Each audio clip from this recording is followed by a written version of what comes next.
सोमवार व्रत कथा। जरूर सुने यह कथा, मिलेगी शिव पार्वती की कृपा। सोमवार का दिन शंकर भगवान को समर्पित होता है। आज के दिन भक्त भोलेनाथ को प्रसन्न करने के लिए विशेष पूजा अर्चना करते हैं। कुछ लोग आज के दिन व्रत भी रखते हैं ताकि शिव की विशेष कृपा प्राप्त की जा सके। बाबा भोलेनाथ के आशीर्वाद से आप भी सोमवार का व्रत कर रहे हैं तो शिव व्रत कथा को पढ़कर या सुनकर इस उपवास को अवश्य पूरा करें। सोमवार व्रत की विधि। नारद पुराण के अनुसार सोमवार व्रत में व्यक्ति को प्रातः स्नान करके शिव जी को जल और बेल पत्र चढ़ाना चाहिए तथा शिव गौरी की पूजा करनी चाहिए। शिव पूजन के बाद सोमवार व्रत कथा सुननी चाहिए। इसके बाद केवल एक समय ही भोजन करना चाहिए। साधारण रूप से सोमवार का व्रत दिन के तीसरे तक होता है, मतलब शाम तक रखा जाता है। सोमवार व्रत 3 प्रकार का होता है: प्रति सोमवार व्रत, सौम्य प्रदोष व्रत और 16 सोमवार का व्रत। इस सभी व्रतों के लिए एक ही विधि होती है, सोमवार की व्रत कथा। एक समय की बात है, किसी नगर में एक साहूकार रहता था। उसके घर में धन की कोई कमी नहीं थी, लेकिन उसकी कोई संतान नहीं था। इस कारण वह बहुत दुखी था। पुत्र प्राप्ति के लिए वह प्रत्येक सोमवार व्रत रखता और पूरी श्रद्धा के साथ शिव मंदिर जाकर भगवान शिव और पार्वती जी की पूजा करता। उसकी भक्ति देख एक दिन माँ पार्वती प्रसन्न हो गई और भगवान शिव से उस साहूकार की मनोकामना पूर्ण करने का आग्रह किया। पार्वती जी की इच्छा सुनकर भगवान शिव ने कहा, हे पार्वती, इस संसार में हर प्राणी को उसके कर्मों का फल मिलता है और जिसके भाग्य में जो हो उसे भोगना ही पड़ता है। लेकिन पार्वती जी ने साहूकार की भक्ति का मान रखने के लिए उसकी मनोकामना पूर्ण करने की इच्छा जताई। माँ पार्वती के आग्रह पर शिव जी ने साहूकार को पुत्र प्राप्ति का वरदान तो दे दिया, लेकिन साथ ही यह भी कहा कि उसके बालक की आयु केवल 12 वर्ष होगी। माता पार्वती और भगवान शिव की बातचीत को साहूकार सुन रहा था। उसे ना तो इस बात की खुशी थी और ना ही दुख। वह पहले की भांति शिव की पूजा करता रहा। कुछ समय के बाद साहूकार के घर एक पुत्र का जन्म हुआ।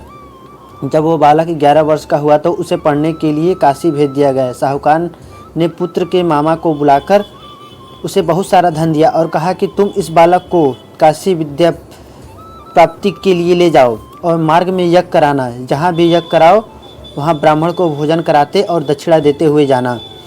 दोनों मामा भांजे इस तरह यज्ञ कराते और ब्राह्मणों को दान दक्षिणा देते हुए काशी की ओर चल पड़े। रात में एक नगर पड़ा जहाँ नगर के राजा की कन्या का विवाह था, लेकिन जिस राजकुमार से उसका विवाह होने वाला था वह एक आँख से काना था। राजकुमार ने पिता अपने पुत्र के काना होने की बात को छुपाने के लिए एक चाल सोची। साहूकार के पुत्र को देखकर उसने मन में यह विचार आया कि उसने सोचा, क्यों न इस लड़के को दूल्हा बनाकर राजकुमारी से विवाह करा दूं। विवाह के बाद इसको धन देकर विदा कर दूंगा और राजकुमारी को अपने नगर ले आऊँगा। लड़के को दूल्हे के वस्त्र पहनाकर राजकुमारी से विवाह करा दिया गया, लेकिन साहूकार का पुत्र ईमानदार था। उसे यह बात न्यायसंगत नहीं लगी। उसने अवसर पाकर राजकुमारी की चुन्नी के पल्ले पर लिखा कि तुम्हारा विवाह तो मेरे साथ हुआ है, लेकिन जिस राजकुमार के संग तुम्हें भेजा जाएगा वह एक आँख से काना होगा। मैं तो काशी पढ़ने जा रहा हूँ। जब राजकुमारी ने चुन्नी पर लिखा बात पढ़ी तो उसने अपने माता पिता को यह बात बताई। राजा ने अपनी पुत्री को विदा नहीं किया, जिससे बारात वापस चली गई। दूसरी ओर साहूकार का लड़का और उसका मामा काशी पहुँचे। वहाँ जाकर उन्होंने यज्ञ किया। जिस दिन लड़की की आयु 12 साल की हुई उसी दिन यज्ञ रखा गया। लड़के ने अपने मामा से कहा कि मेरी तबीयत कुछ ठीक नहीं है। मामा ने कहा कि तुम अंदर जाओ, सो जाओ। शिव जी के वरदानुसार कुछ ही देर में उस बालक के प्राण निकल गए। मृत भांजे को देख उसके मामा ने विलाप शुरू किया। संयोगवश उसी समय शिव जी और माँ पार्वती उधर से जा रहे थे। पार्वती ने भगवान से कहा, स्वामी, मुझे इसके रोने के स्वर सहन नहीं हो रहे हैं। आप इस व्यक्ति के कष्ट को अवश्य दूर करें। जब शिव जी मृत बालक के समीप गए तो वह बोले, यह उसी साहूकार का पुत्र है जिसे मैंने 12 वर्ष की आयु का वरदान दिया था। अब इसकी आयु पूर्ण हो चुकी है।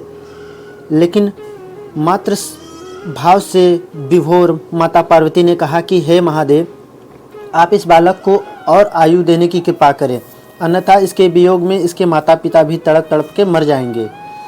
माँ पार्वती की आग्रह पर भगवान शिव ने उस लड़के को जीवित होने का वरदान दिया। शिव जी की कृपा से वह लड़का जीवित हो गया। शिक्षा समाप्त करके लड़का मामा के साथ अपने नगर की ओर चल दिया। दोनों चलते चलते उसी नगर में पहुँचे जहाँ उसका विवाह हुआ था। उस नगर में भी उन्होंने यज्ञ का आयोजन किया। उस लड़के के ससुर ने उसे पहचान लिया और महल में ले जाकर उसकी खातिरदारी की और अपनी पुत्री को विदा किया। इधर साहूकार और उसकी पत्नी भूखे प्यासे रहकर बेटे की प्रतीक्षा कर रहे थे। उन्होंने प्रण कर रखा था कि यदि उन्हें अपने बेटे की मृत्यु का समाचार मिला तो वह भी प्राण त्याग देंगे, परंतु अपने बेटे के जीवित होने का समाचार पाकर वह बेहद प्रसन्न हुए। उसी रात भगवान शिव ने व्यापारी के स्वप्न में आकर कहा, है श्रेष्ठी, मैंने तेरे सोमवार के व्रत करने और व्रत कथा सुनने से प्रसन्न होकर तेरे पुत्र को लंबी आयु प्रदान की है। इस प्रकार जो कोई सोमवार व्रत करता है या कथा सुनता और पढ़ता है उससे सभी दुख दूर होते हैं और समस्त मनोकामना पूर्ण होती है।